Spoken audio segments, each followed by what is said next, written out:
So this video is going to walk you through the process that we use at SagaPixel for bringing a website's load time down from about 6 seconds to something that's a little bit more acceptable. Hopefully we're going to end up in like the 2 to 3 second range for this website. This method is going to use all free plugins. They are free. They're right on the WordPress repository, and I'm going to explain what each one of them is doing as I'm using it. So let's jump into it. All right, so this is the GT metrics report for a website that we did a few months ago that has not really been optimized.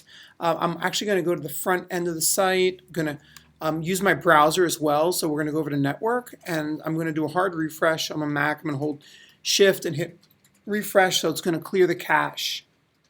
And it's slow. Yeah, the thing had a time to first byte of 6 seconds.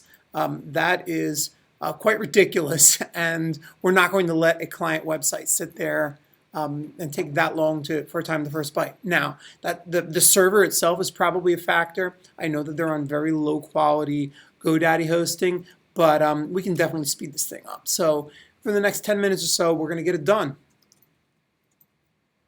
All right, first I'm going to log into this thing, and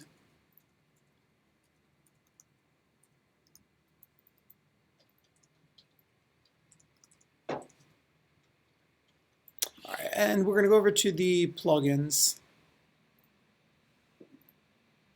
All right, first thing that needs to be activated is this Fast Velocity Minify. Fast Velocity Minify is going to combine a lot of the assets that are being loaded. So first thing, I believe this does have an SSL installed, so I'm going to set this thing to force the SSL. I'm not going to check that. That doesn't usually make a big deal. I don't want to disable the Google Fonts merging.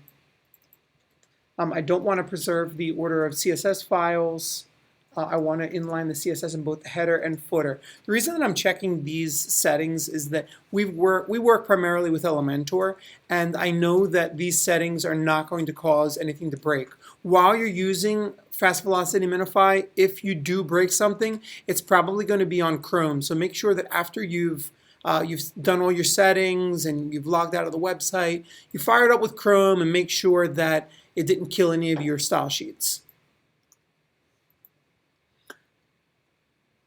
All right, I'm not going to disable anything. Looks good here, so I'm going to save that. And I'm going to rerun GT metrics. Just having done that should probably take down some of the load time on this site.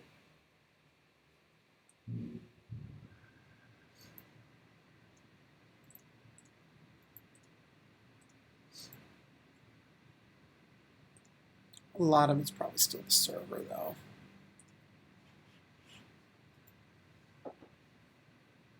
Okay, that brought it down about a little over a second. We're not done yet, though. Next plugin that we're going to go install is so on this site we have the Short Pixel image optimizer. It looks like it was never activated, so we may have to optimize some of the images. I'm not actually going to use that one, though. I'm going to be installing another plugin that we've adopted recently that will take care of a whole bunch of stuff that needs to be taken care of, including the image optimizations, WP Optimize.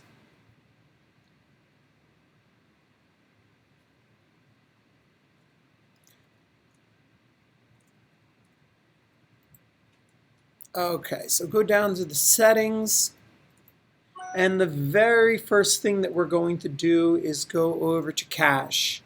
I'm going to enable page caching. I'm also going to make sure, I'm going to open in a new tab, I'm going to make sure that I don't have a caching plugin already active here, which we don't. Good. And I'm going to enable page caching. Next thing I'm going to do is go over to preload, and I'm going to activate this the schedule preloader. I think we're going to do this once a day. Save it, and I'm going to run it now. And this is going to start preloading all of the URLs, just like you can read here. The action will trigger WP Optimize to cache the website by visiting pages to preload them, so that the first time a human visitor wants them, the site's not going to have to generate everything. So we'll have to give that a minute. Next thing I'm going to do is go over to the images. And from now on, we're going to set this thing to automatically compress newly added images. This is going to do this by connecting to WP Smush. If you don't want to use this, we can uncheck this. And I will say that Short Pixel, generally speaking, is better. It's probably the best when it comes to handling image optimization. This whole process of preloading the pages actually does take a little bit. We're only on page 17 of 30. The next thing we're going to go over to while that's running is this over here. We're going to look at the database, and we have these options to optimize database tables, clean post revisions. So this is going to really clean up the database and allow it to run a lot more quickly. But I really want to emphasize that it's going to get rid of stuff. So if there's any possibility that you're going to want to restore an old post, restore an old page back to the way it used to be done at one point, by running these optimizations, you're going to erase all of those old versions of everything. So you probably want to back up your website before you're doing anything to the database. I know that we have a backup of this. I'm also not going to do it while we're running the preload, but it looks like that's been taken care of. So let's go over here. I'm going to run all these optimizations.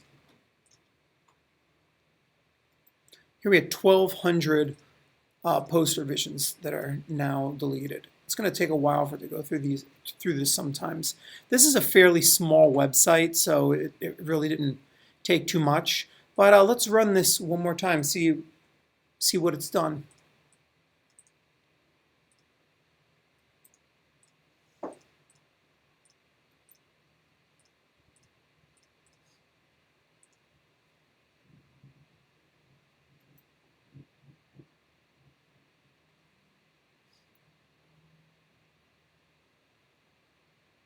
All right, now we're down to 2.6 seconds from all the way up. What was it? Over 6 seconds before we started. The next one that I'm going to add is going to be a lazy load. So lazy loading. There we go. Lazy load by WP Rocket's the one that I use. Super easy to configure. Just click on it.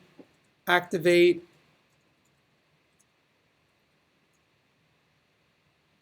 Go to the settings, and we just check a few boxes here. Images, iframes. I'm not going to do the YouTube videos by thumbnail. Save changes. Okay.